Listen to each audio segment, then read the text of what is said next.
Hata ina shida, wewe tutaongea baadaye. Sasa ndio nasikia niende nichukue hivyo.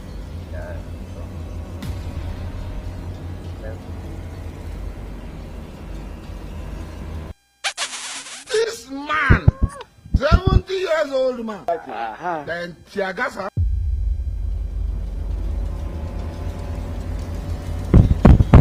Dada niko vipi? Sasa wewe unajua wewe ni wangu. Nimesikia pale nikiwa pale nikikuja nikisikia ukiambia msichana I love you. Huyo si mwanaume, si ni msichana. Sana kwani unataka nipende wanaume? Sasa juzi tu tulikuwa na wewe hapa ukienda hospitali ukiwa umegojeka twende na hao wasichana tu. Hivyo unataka kuendelea pamoja na wao?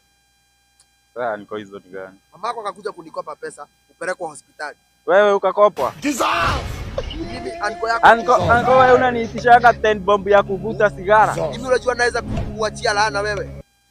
Hii sasa si kama yako. Wewe unataka advice. Acha nikuadvise kitu moja. Wewe ni kijana mdogo. Angalia nywele hii ni nini iko kwa. Hebu angalia. Unaona kama niko na nywele kama yako, hebu angalia.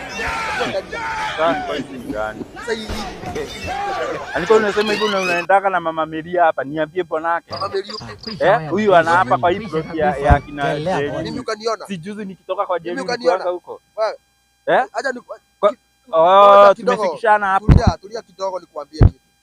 Unajua wewe ni kijana mdogo sana.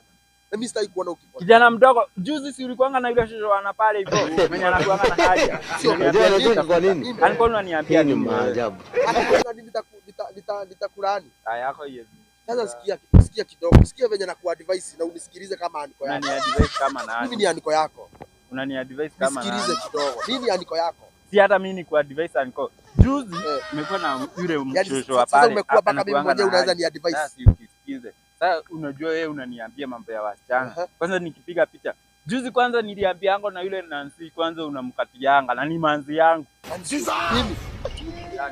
Mimi mtu amepewa heshima kwa hii area. Mimi naweza fanya vitu kama hizo. Unapatiwa heshima ama heshima? Mimi napewa heshima. Mimi ni mtu mkubwa. Sasa acha nikuadvise. Nitaenda kuambia mama yako hizi tabia ucha. Wewe niko tuonane, wewe hata una bro. Wewe enda.